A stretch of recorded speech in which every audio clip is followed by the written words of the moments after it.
मला वाटते आमचे दानवे साहेबांनी सुरुवात केली आणि दानवे साहेबांची सुरुवात 6 आणि 4 एवढे होते की आमचे मित्र प्रवीण दरेकरांना राहवलं नाही आणि त्यांनी उत्तर देण्याचा प्रयत्न केला. मी अनिल परब साहेबांना आता म्हणत होतो की सरकार एका चांगल्या मंत्र्याला मुकलेलं आहे. किती वर्ष हेच काम करा. हां, म्हणजे ज्या तडफेनं सरकारची मित्र ज्या तडफेनं ते सरकारची बाजू मांडतात, खातं किती चांगल्या पद्धतीनं चालवलं असतं आमच्या मित्रांनी, याचा आम्हाला या ठिकाणी अभिमान वाटला असता. सभापती महोदय, कायदा सुव्यवस्था आणि काही विषय आम्ही विरोधी पक्ष म्हणून या ठिकाणी दिलेले आहेत.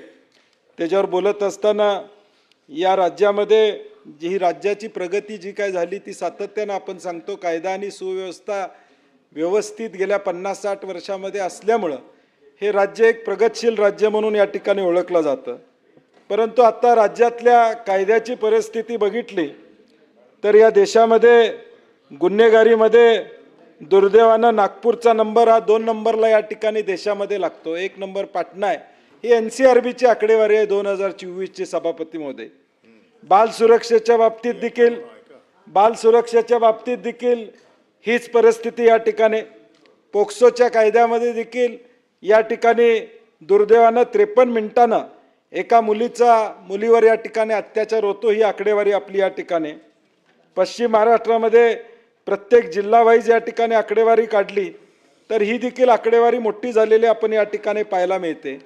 आणि सभापती महोदय, मुंबई, पुणे, नागपूर, छत्रपती संभाजीनगर हे क्राईम कॅपिटल बनलेत अशी अवस्था सभापती महोदय या राज्याची त्या ठिकाणी झालेली आहे. शहरीकरणामुळे टोळी युद्ध असेल, अंमली पदार्थाचा या ठिकाणी विळखा असेल, किंवा ज्या पुण्याचं विद्येचं माहेरघर म्हणून ज्या पुण्याची ओळख होती, आज ती ओळख कोयता गँगमुळे या ठिकाणी पुण्याची एक नवी ओळख दुर्दैवानं याच कालावधीमध्ये या देशाला देण्याचं काम या माध्यमातून या ठिकाणी झालं. छत्रपती शिवाजी महाराजांचा हा महाराष्ट्र, शाहू फुले आंबेडकरांचा हा महाराष्ट्र, परंतु या महाराष्ट्रामध्ये देखील सांप्रदायिक, धार्मिक या विषयावर या सगळ्यात जास्त गुन्हे या ठिकाणी नोंदवले झाले असतील तर ते 90 गुन्हे या ठिकाणी या अख्ख्या एका महाराष्ट्रात झाले. त्याच्या खालोखाल बिहार आहे 80, झारखंड 45 आणि अशा पद्धतीने. परंतु राष्ट्रीय वाटात दुर्दैवानं 25% या सगळ्या दंगलीमध्ये महाराष्ट्राचा आहे. हे किती शोभनीय आहे हे या ठिकाणी सरकारनं बघून घेणं गरजेचं. सभापती महोदय, NCRBच्या अहवालामध्ये दिवसा घरफोडी करणाऱ्यांची संख्या 2517 प्रकरणं या ठिकाणी आहेत. हरियाणामध्ये 1550, तामिळनाडूमध्ये 4344, 1 नंबर या ठिकाणी. म्हणजे दुकानं असू दे, कार्यालय असू दे, दिवसा ढवळ्या चोऱ्या होतात, त्यामध्ये देखील महाराष्ट्र दुर्दैवाने या ठिकाणी पुढे आहे. रात्रीच्या चोऱ्यांमध्ये देखील जवळजवळ 10,000 गुन्हे या ठिकाणी दाखल करण्यात आलेले आहेत, त्यामध्ये देखील दुर्दैवानं त्या ठिकाणी पुढे आहेत असं म्हणावं लागेल. IPC BNS कलम 77 सेक्शुअल हॅरॅसमेंटमध्ये महाराष्ट्रामध्ये 248 प्रकरणं या ठिकाणी आहेत, ज्यामध्ये मॉलमध्ये कॅमेरा लावला किंवा अशा पद्धतीचं मोलेस्टेशन झालं अशी ही प्रकरणं या ठिकाणी मोठी. नोंदणीकृत गुन्हे IPC 354 मध्ये देखील महाराष्ट्र 2362 गुन्हे, त्याच्याखाली तेलंगणा, आंध्र प्रदेश ही राज्ये या ठिकाणी आहेत. लैंगिक छळाच्या गुन्ह्यात देखील जवळजवळ प्रत्येक गुन्ह्यामध्ये या ठिकाणी महाराष्ट्राचा नंबर पहिल्या 3-4 मध्ये दुर्दैवाने या ठिकाणी पाहायला मिळतो. बेपत्ता महिलांची आकडेवारी सभापती महोदय या ठिकाणी काढली.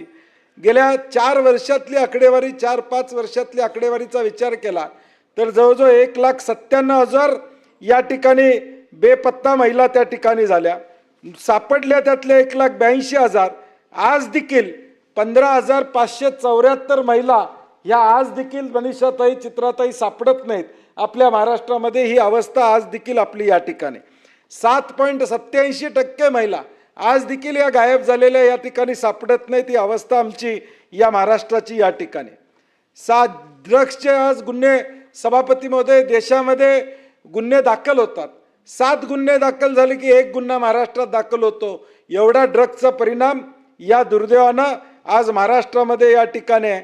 आणि या एकूण गुन्ह्यांमध्ये 15,641 गुन्हे नोंद झाले, देशातील एकूण अंमली पदार्थ गुन्ह्यापैकी 14.23% वाटा हा दुर्दैवानं महाराष्ट्राचा या ठिकाणी राहिले. SC असू दे, ST असू दे, याच्यावरच्या गुन्ह्याची आकडेवारी बघितली 2024 आणि 25ची फरक बघितला तर 2-2, 3-3 टक्क्यांनी आकडेवारी वाढलेली आपल्याला या ठिकाणी दिसते. मग ST वरचे अत्याचार असू देत किंवा SC वरचे अत्याचार असू देत, यामध्ये देखील आकडेवारी वाढलेली दिसते. सभापतीमध्ये कुठल्याही राज्याचा क्राईम रेट हा कमी करायचा असेल तर या ठिकाणी पोलिसांचं सुसूत्रीकरण पाहिजेच, परंतु कन्व्हिक्शन रेट हा अत्यंत महत्त्वाचा. जोपर्यंत शिक्षा होत नाही तोपर्यंत या ठिकाणी भीती निर्माण होणार नाही समाजामध्ये. आज मुंबईच्या लोकलमध्ये एकाला मारायपर्यंत विचार या ठिकाणी जातो का, तर मला काय होणार नाही ही या ठिकाणी खात्री असते. एखाद्या पक्षाचा नगरसेवक डॉक्टरला मारायचं धाडस या ठिकाणी या राज्यामध्ये करतो कारण की त्याला अभय आहे. एखादा आमदार एका संपादकाला फोन करून या ठिकाणी एका 5 मिनिटामध्ये 36 शिव्या देण्याचं धाडस या ठिकाणी करतो कारण की सरकारचं अभय त्याला आहे, म्हणून हे धाडस या ठिकाणी वाढताना दिसतं. आणि म्हणून एका बाजूला नरसापूरच्या घटनेची पाठ थोपटून घेतंय सरकार, दुसऱ्या बाजूला संतोष देशमुखला न्याय मिळाला का हो? सोमनाथ सूर्यवंशीच्या प्रकरणामध्ये परभणीमध्ये सभापती महोदय काय झालं, शेवटी हायकोर्टामधून सुप्रीम कोर्टामध्ये जावं लागलं. सुप्रीम कोर्टानं या ठिकाणी FIR दाखल करा म्हणून त्या ठिकाणी हायकोर्टानं सांगितलं. SIT झाली, SITचा रिपोर्ट अजून नाही. सोमनाथ सूर्यवंशीची ज्युडिशियल डेथ ही हार्ट अटॅकमुळे झाली. पोलिसांनी 50 लाख रुपये घ्या, ही तक्रार मागं घ्या म्हणून त्यांच्या घरच्यांना दिलं. तिने त्या SITचा 451 पानाचा रिपोर्ट आम्हाला अजून बघायला या ठिकाणी मिळाला. तुम्ही चांगल्या कामासाठी पाठ थोपटून घ्या, आमचं ना नाही आहे. आम्ही देखील या ठिकाणी कौतुकच करू की या ठिकाणी नरसापूरच्या घटनेमध्ये त्या ठिकाणी शिक्षा झाली, त्या लहान बालिकेवर अत्याचार झाला, शिक्षा व्हायलाच पाहिजेत. परंतु दुसऱ्या बाजूला काय परिस्थिती आहे सभापती महोदय, JFMC मध्ये 2023ची कन्व्हिक्शन रेट काय 49.3%. त्याचबरोबर 25चा काय 49.1%. सत्र न्यायालयाचा त्या ठिकाणी कन्व्हिक्शन रेट काय 44.2%. म्हणजे कन्व्हिक्शन तुमचं सेशन लेवलला खालच्या JFMC लेवलला आज 50%चा आकडा सुद्धा या ठिकाणी तुम्ही गाठू शकलेला नाही. आणि 2022 मध्ये दोष सिद्धीचा जो दर 15% होता तो आता मात्र या ठिकाणी 11% खाली सभापती महोदय या ठिकाणी आलेला आहे. आणि या कन्व्हिक्शन रेटमध्ये खुनाचा कन्व्हिक्शन रेट हा जवळजवळ 27% त्या ठिकाणी कमी आलाय. खुनाचा प्रयत्न केला तो 12.46 वर या ठिकाणी आलेला आहे. लूट, घरफोडी या सगळ्याचे कन्व्हिक्शन रेट हे या ठिकाणी खाली आलेले आहेत. प्रत्येक गंभीर गुन्ह्याच्या प्रकारात दोष सिद्धीचा दर सभापती महोदय या ठिकाणी घसरलेला आहे. आणि म्हणून ज्यावेळी या कन्व्हिक्शन रेटची चर्चा करतो मी, उदाहरणार्थ काही जिल्हे या ठिकाणी सांगतो. कोल्हापूर 29.17% हा कन्व्हिक्शन रेट आहे. काही जिल्हे अकोला 33% आहे, बुलढाणा 33% आहे, छत्रपती संभाजीनगर 35% आहे, जालना 38% आहे, बीड सभापती महोदय 7.9% आहे. कन्व्हिक्शन रेट बीड मधला 7.9% आहे. काही जिल्हे 100%वर आहेत, 90%वर आहेत, 80%वर आहेत, त्यांचं अभिनंदन आहे. परंतु आज 7.9% हा काय कन्व्हिक्शन रेट झाला का? म्हणजे तुम्ही आरोपी पकडल्यानंतर त्याला शिक्षा देऊ शकत नाही, ही तुमची कायदा आणि सुव्यवस्थेची या ठिकाणी परिस्थिती या ठिकाणी झालेली आहे. सभापती महोदय, फॉरेन्सिकच्या एक्सपर्टच्या त्याच्या संदर्भात देखील आता MFV मोबाईल फॉरेन्सिक व्हॅन आपण या ठिकाणी घेतल्या. 200-250 व्हॅन्स या ठिकाणी पोलीस डिपार्टमेंटकडे आहेत, त्या पोचतायत. काही जिल्ह्यामध्ये चांगल्या पद्धतीनं काम करतायत, परंतु न पोचलेली ठिकाणं सुद्धा या ठिकाणी जवळजवळ 4-5 हजार ठिकाणं आहेत की जिथं फॉरेन्सिकचे यंत्रणा मागणी असताना, गरज असताना पोचू शकली नाही. मग जिथं 5,000 ठिकाणी फॉरेन्सिकचे लोक पोचले नाहीत तर मग तुम्ही चार्जशीट कशी फाईल करणार, तुम्ही पुरावे कसे गोळा करणार? यामध्ये सरकारनं गांभीर्यानं घेणं गरजेचं आहे. ते दुर्दैवानं या ठिकाणी घेतलेलं नाही. ही आकडेवारी सभापती महोदय मला आपल्यासमोर या ठिकाणी आणायचे. NCCRP मध्ये सगळ्या तक्रारी या ठिकाणी वाढलेल्या आहेत. ह्या वाढत असताना, हे सगळं सांगत असताना सभापती महोदय, पोलीस दलाची अवस्था काय, एकूण मंजूर पदं 2,30,000, प्रत्यक्ष कार्यरत 2,05,000 पदं या ठिकाणी, म्हणजे जवळजवळ 25,000 पदं ही रिक्त या ठिकाणी आहेत. त्यातली सगळ्यात रिक्त कुठली असतील? 2800 पदं PSIची रिक्त आहेत, पोलीस कॉन्स्टेबलची जवळजवळ 21,000 पदं या ठिकाणी रिक्त आहेत, हेड कॉन्स्टेबलची 2,000 पदं रिक्त आहेत, API पासून या ठिकाणी DYSP, ACP, PI अशी मिळून जवळजवळ 1,200-1,300 पदं या ठिकाणी रिक्त आहेत. अशी अवस्था या राज्याची या ठिकाणी झालेली आहे. या सगळ्या विषयामध्ये सभापती महोदय, NCRBच्या आकडेवारीतून कुठल्या क्षेत्रामध्ये तुम्ही या ठिकाणी पुढं नाही आहात अशी अवस्था बघितली तर आपल्या लक्षात येईल की प्रत्येक गुन्ह्यामध्ये या ठिकाणी दुर्दैवानं या ठिकाणी पुढं आहोत अशी अवस्था या ठिकाणी झाली. एका पुण्याचा आपण विचार केला, जवळजवळ 499 बलात्कार आणि 844 विनयभंगच्या केसेस त्या पुण्यामध्ये या ठिकाणी झालेल्या आहेत. 2025 मध्ये 473 आणि 836 घटना या ठिकाणी झालेल्या आहेत. मग नारायणगावची घटना असेल, मांजरेवाडीची असेल, राजगुरुनगरची असेल, मावळची असेल, या सगळ्या घटना आपल्या समोर आलेल्या आहेत. कोल्हापूरमध्ये शिये येथे एका अल्पवयीन मुलीवर या ठिकाणी खून करण्यात आला 2024 मध्ये, त्यामुळे सगळा महाराष्ट्र या ठिकाणी हादरला होता. साताऱ्यामध्ये जवळजवळ 925 गुन्ह्यांची नोंद आहे. आणि या सगळ्या घटना सांगत असताना कोपर्डीची घटना आपण या ठिकाणी अनुभवलेली आहे, त्याच्यातून आपण काही शिकलो असं मला या ठिकाणी वाटत नाही. नाशिकचा या ठिकाणी आपण विचार करतो सभापती महोदय, कुंभ मेळावा आता तिथं होणार आहे. एका शहरामध्ये सभापती महोदय 6 प्रकरणात राज्य शासनाने SIT नेमलेली. आता नवीन एक फॅड आलेला आहे, काही झालं की SIT नेमायची, SIT नेमला की विषय तो बसतानाच गेला. विषय तो कोल्ड स्टोरेजमध्ये टाकायचा असेल की SIT नेमायची आणि मग तो विषय कोल्ड स्टोरेजमध्ये जातो. शालार्थ IDचा घोटाळा असेल, TCSचा विषय असेल, त्र्यंबकेश्वर पास घोटाळा असेल, म्हाडाचा भूखंड घोटाळा असेल, महिला अत्याचार प्रकरणाचा घोटाळा असेल, किंवा या देशामध्ये नाशिक आणि महाराष्ट्राला मान खाली घालायला लावले ते खरात प्रकरण असेल. सभापती महोदय, 19 ते 20 गुन्हे या प्रकरणामध्ये झाले. अहिल्यानगरमध्ये त्यांच्या कुटुंबियांना अटकपूर्व जामीन या ठिकाणी मिळाला. मग हा अटकपूर्व जामीन रद्द करण्यासाठी सरकारनं काय पावलं उचललीत का हो सभापती महोदय? काही नाही. ईडीचा तपास या खरात प्रकरणामध्ये चालू आहे, त्याची या ठिकाणी कुठं माहिती पुढे येत नाही. 20 गुन्हे दाखल झालेले आहेत, त्याच्या संदर्भातल्या चार्जशीट किती फाईल झाल्या हे सरकार अजूनपर्यंत या ठिकाणी सांगत नाही. तुमच्याकडे 19-20 गुन्हे या सगळ्या प्रकरणामध्ये झाले असतील, तुम्ही SIT या ठिकाणी नेमले असेल, त्या SITचा अहवाल द्या. त्या SITनं नेमका या खरात प्रकरणामध्ये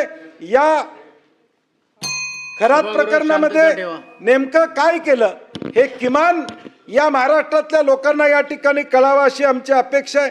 अंधश्रद्धेचा कायदा आपण या ठिकाणी केला स्वर्गीय दाभोळकर साहेबांच्या प्रेरणेतून, परंतु एका बाजूला त्याची अंमलबजावणी राहू दे, त्याच्या उलट खरातांसारखी माणसं निर्माण होत आहेत, हे या महाराष्ट्राचं दुर्दैव आहे.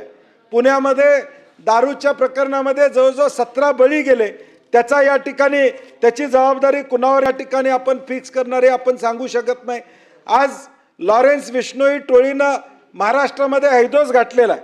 आज या टोळीच्या माध्यमातून या महाराष्ट्रामध्ये आज अनेक धमक्या येतात. आपल्या विधिमंडळातल्या आमदाराला या ठिकाणी धमकी येते, पिंपरी चिंचवडमध्ये एका बिल्डरला या ठिकाणी धमकी येते. सभापती महोदय, पॅट्रोनेज फिल्म डायरेक्टर शेट्टींना या ठिकाणी, रोहित शेट्टींना त्या ठिकाणी धमकी आली. पॉलिटिकल पॅट्रोनेज असल्याशिवाय हे धाडस या ठिकाणी सभापती महोदय हे होणार नाही. हे सगळं चाललंय ते उद्याची पंजाब आणि हरियाणाच्या निवडणुकीसाठी या माणसाला मोठं करायचं चाललंय, दुसरा काही काम याचा नाही आहे. ह्या माणसाला आज जी काही दहशत या राज्यापासून मुंबईच्या फायनान्शियल कॅपिटलमध्ये या माणसाची दहशत निर्माण झाली तर ती देशामध्ये होणार आहे. आणि हा पॉलिटिकल पॅट्रोनेज आहे, तो पॅट्रोनेज आहे म्हणूनच त्यांचं धाडस या ठिकाणी वाढतं. धाडस कशा पद्धतीने या ठिकाणी वाढतंय? शुभम लोणकरच्या माध्यमातून या ठिकाणी असू दे किंवा आमचे आमदार साजिद पठाणना या ठिकाणी अधिवेशन चालू असताना या ठिकाणी धमकी येण्याचा प्रकार असू दे. एका बाजूला उद्योग स्नेही म्हणून महाराष्ट्र या ठिकाणी सांगायचा आणि दुसऱ्या बाजूला मात्र उद्योगपतींना धमक्या या ठिकाणी मिळताना दिसत आहेत. पोलीस पाटलांची या ठिकाणी हजारो पदं या ठिकाणी रिक्त आहेत अशी अवस्था या राज्यातली आहे. कोतवालांची पदं रिक्त आहेत. मग महाराष्ट्रातला नेमका कायदा व सुव्यवस्था कशा पद्धतीनं चाललेली आहे हे वेगळ्यानं सांगण्याची गरज सभापती महोदय या ठिकाणी नाही. कायदा आणि सुव्यवस्था बिघडलेली आहे. म्हणूनच आज महाराष्ट्रामध्ये लोकांचं धाडस वाढतंय, गुन्हे करण्याची वृत्ती वाढते, कारण की कन्व्हिक्शन रेट नाही आहे, पोलिसांची भीती या ठिकाणी राहिलेली नाही. मुख्यमंत्र्यांनी खाली सभागृहामध्ये बुलढाण्याचं प्रकरण या ठिकाणी सांगितलं. ज्या पद्धतीनं खोटा गुन्हा दाखल करून या ठिकाणी करण्यात आलं हे स्वतः मुख्यमंत्री महोदयाने सांगितलं. तर हे धाडस कशामुळे आहे? हे धाडस पॉलिटिकल पॅट्रोनेज मुळे या ठिकाणी आहे. धुळ्यातलं एक प्रकरण मला वाटतं PIचं धुळ्यातलं एक प्रकरण मागच्या वेळी या ठिकाणी चर्चेला आलं, त्या नंदुरबारचं, त्याच्यावर कुठली कारवाई झाली नाही. ही वास्तवता या ठिकाणी पुढे आलेलं आहे. सभापती महोदय, आज महाराष्ट्रातली अवस्था बघितली तर विचार स्वातंत्र्यावर या ठिकाणी हल्ला आहे. गृह खात्याचा एकूण कारभार बघितल्यानंतर, या सगळ्या गोष्टी पाहिल्यानंतर उद्याचा महाराष्ट्र कसा असेल तर उद्याचा महाराष्ट्र हा भयमुक्त असणार नाही तर भययुक्त असेल अशी अवस्था या ठिकाणी बघायला मिळते. सभापती महोदय, दुसरा विषय मिसिंग लिंकचा विषय या ठिकाणी UD मध्ये आता बाकीचं अनिल परब साहेब बोलणार आहेत, परंतु मिसिंग लिंकच्या बाबतीत मला थोडं मत व्यक्त करायचं आहे. सभापती महोदय, मंजूर या ठिकाणी 4700 कोटीचा प्रकल्प 6695 कोटीवर गेला. अंतिम खर्च 7180 कोटीवर गेला. 50% खर्च वाढ ही या ठिकाणी झाली. आता आम्ही कॅगच्या रिपोर्टची वाट बघतोय. कॅग किती पारदर्शक आहे आम्हाला बघायचं आहे की 50% वाढीचं जस्टिफिकेशन कॅग आपल्या रिपोर्टमध्ये त्या ठिकाणी काय देणार आहे. आम्हाला अभिमान आहे, चांगला प्रकल्प झाला त्याबद्दल दुमत असायचं कारण या ठिकाणी नाही. परंतु ज्यावेळी चांगला प्रकल्प झाला त्यावेळी सरकार पाठ थोपटून घेते, त्यावेळी जर चुकलं असेल त्यावेळी जबाबदारी देखील स्वीकारली पाहिजे. आम्ही विरोधी पक्षात आहोत, आम्ही विरोधक म्हणून या ठिकाणी आरसा दाखवला तर या ठिकाणी चूक महाराष्ट्रात होई आम्ही ठरवू शकत नाही. सभापती महोदय, तुम्ही देखील विरोधी पक्षात होता त्यावेळी हीच भूमिका या ठिकाणी मांडली होती. आम्ही सत्तेत होतो त्यावेळी आमच्या चुका दाखवत होता, त्यावेळी आम्ही तुम्हाला महाराष्ट्राचे द्रोही म्हणलं नाही, महाराष्ट्राच्या विरोधात आहात तुम्ही असं आम्ही म्हणलं नाही. आम्ही तुमचं जे चोखलंय धोरण, तुमचं जे चुकतंय, तुम्ही म्हणजे महाराष्ट्र नाही हे एकदा या ठिकाणी मत त्यामुळं माझं म्हणण्याचा उद्देश काय, सभापती महोदय ते मुद्दाम मला कट करतात मध्ये मित्र.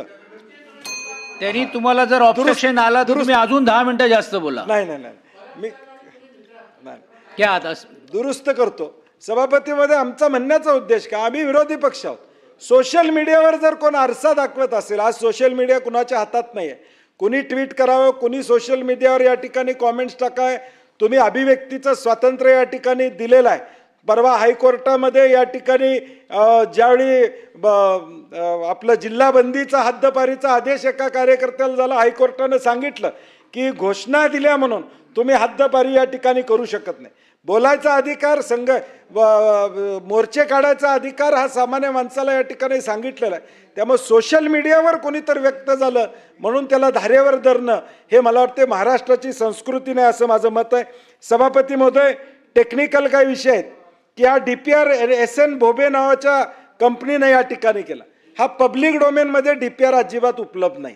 मी फार प्रयत्न केला 6 तारखेपासून, हा पब्लिक डोमेनमध्ये परीप साहेब DPR अजून उपलब्ध नाही. जनरल कन्सल्टंट जिओ डाटा म्हणून त्यांनी कन्सल्टंट दिली, EI कन्सल्टंट बिल्डिंग एन्व्हायरमेंट कंपनीनं दिली, ते NABET ॲक्रिडेट आहेत. मग ह्या तिन्ही कंपन्यांनी या सगळ्या गोष्टीचा सभापती महोदय विचार केला होता का नाही हा प्रश्न या ठिकाणी येतो.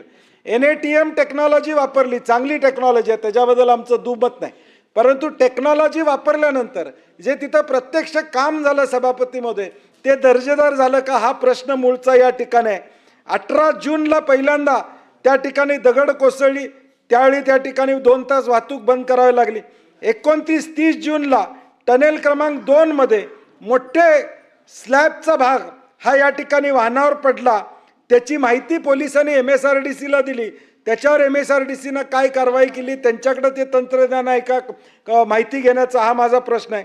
2 आणि 4 जुलैला खड्डे रस्त्यावर पडले, मग इंडियन रोड काँग्रेसचे नॉर्म्स या ठिकाणी वापरले नव्हते का, त्याचा या ठिकाणी पालन केलं नव्हतं का. 60 दिवसात जर खड्डे पडत असतील तर तुम्ही IRCच्या नॉर्मप्रमाणे ते रस्ते केलेले नाहीत, हे या ठिकाणी सिद्ध होतंय.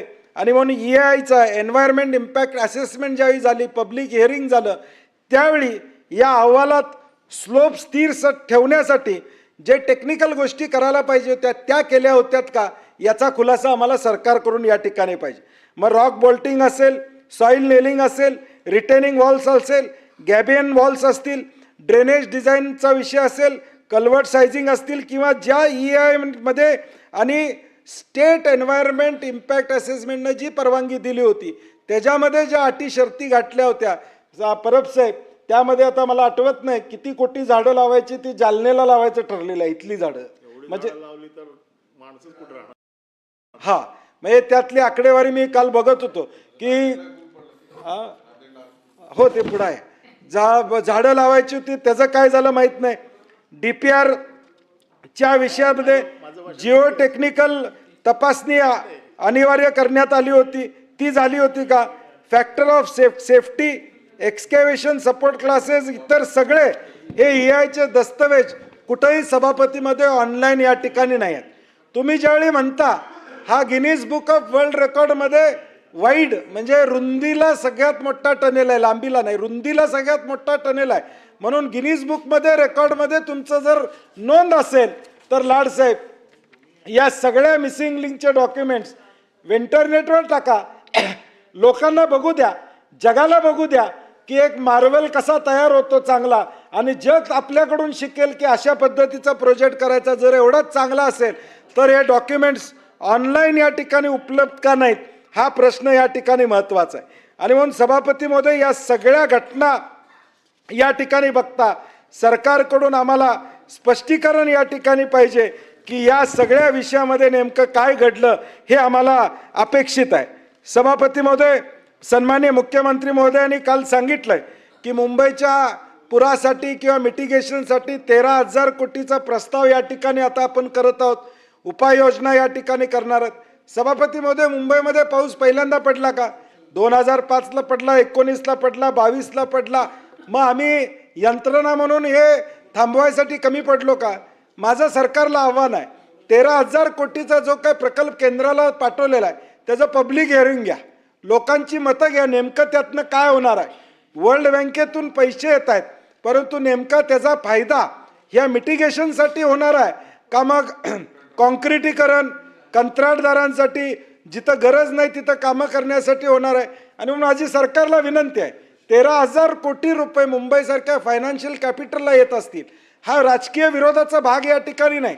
सभापती महोदय, जगाच्या पाठीवर या देशातलं फायनान्शियल कॅपिटल आमची मुंबई आहे, आम्हाला देखील अभिमान आहे या मुंबईचा, आम्हाला देखील वाटतं की मुंबई थांबली नाही पाहिजे. आज जगभरामध्ये आमची इमेज काय झाली की एक पाऊस पडला की आमची मुंबई ठप्प होते. हे आम्हाला पुसून काढायचं असेल तर या ठिकाणी सकारात्मक विचार करून योग्य ती पावलं उचलणं या ठिकाणी गरजेचं आहे, आणि ती भविष्यकाळात उचलली जावीत अशी आमची अपेक्षा या निमित्तानं असणार आहे. सभापती महोदय, माझा शेवटचा मुद्दा या ठिकाणी मांडतो. चेन्नई मेट्रो डेव्हलपमेंट अथॉरिटी ही CMDA म्हणून चेन्नईमध्ये काढण्यात आली. ज्या पद्धतीनं परब साहेब सिडको, प्रसादजी ह्या महत्त्वाचा विषय, सिडको MMRDA म्हणजे तुम्हाताई सिडको MMRDA जशी आपण काढली, ह्या ज्यावेळी अथॉरिटी काढल्या त्यावेळी या प्लॅनिंगसाठी आपण अथॉरिटी काढल्या, ह्या प्लॅनिंगसाठी काढल्या होत्या. सिडको प्लॅनिंगसाठी अथॉरिटी होती, MMRDA प्लॅनिंगसाठी अथॉरिटी होती. परंतु कालांतरानं काय झालं, जे महापालिकेनं काम करायचं आहे सभापती महोदय ते आमची सिडको करायला लागली, जे महापालिकेनं करायला पाहिजे ते काम आमची MMRDA करायला लागली, कॉन्ट्रॅक्ट द्यायला लागली, कामं घ्यायला लागली, पूल बांधायला लागले, मेट्रो करायला लागले. हा त्यांचा पर्स्पेक्टिव्ह असता कामा नये असं माझं मत आहे सभापती. लॉंग टर्म विचार करायचा असेल, तुम्ही MMR रिजनचा लॉंग टर्म विचार करायचा असेल, आता पुणे प्राधिकरण झालेलं मत आहे, त्या प्राधिकरणानं प्लॅनिंगचंच काम केलं पाहिजे, त्यांनी इन्फ्रास्ट्रक्चरच्या टेंडरमध्ये पडलं नाही पाहिजे, तरच प्लॅनिंग या ठिकाणी होऊ शकणार आहे.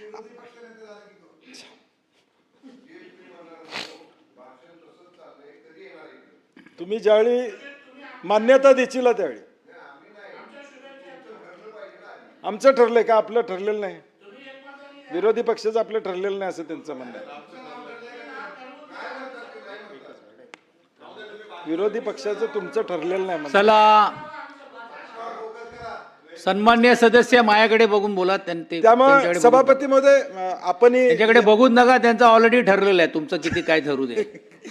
सभापती महोदय माझं म्हणण्याचा सभापती महोदय आपणही मुंबईमध्ये आहात. माझा हा मुद्दा अत्यंत महत्त्वाचा आहे. CMDAनं अर्बन प्लॅनिंग अथॉरिटी म्हणून काम करायचा निर्णय घेतला, कन्स्ट्रक्शनच्या भानगडीत पडायचं नाही असा निर्णय घेतला. उद्या सिडकोनं देखील हेच निर्णय घेतला पाहिजे. MMRD हे नवी मुंबई महापालिका करू दे, रस्ते करायचं आहे, मेट्रो करायचं आहे, तुम्ही अथॉरिटी, परंतु आज प्लॅनिंगमध्ये आम्ही कुठंतरी कमी पडतोय अशी अवस्था या ठिकाणी सभापती महोदय आहे. 603 किलोमीटरचं तुमचं मुंबई आहे, तुम्ही व्हर्टिकल आता एवढी परवानगी द्यायला लागलाय की आता खाली उतरल्यानंतर बिल्डिंगच्या लिफ्टमधनं माणूस लवकर येतो, खरं रस्त्यातनं या ठिकाणी पुढं पोचत नाही अशी अवस्था मुंबईची या व्हर्टिकल प्लॅनिंगमुळे या ठिकाणी चाललेलं आहे. त्यामुळे सभापतीमध्ये आमची सरकारकडून अपेक्षा आहे की मुंबई हे आंतरराष्ट्रीय शहर आहे, फक्त सोन्याची अंड देणारी कोंबडी या ठिकाणी असं म्हणून या मुंबईकडे बघू नका. या मुंबईमध्ये काय घडतं हे जगभर या ठिकाणी जातं, ह्याला वेगळ्या दृष्टिकोनातून प्लॅनिंग अथॉरिटी म्हणून या ठिकाणी बघावं एवढी विनंती करतो आणि माझे 2 शब्द संपवतो.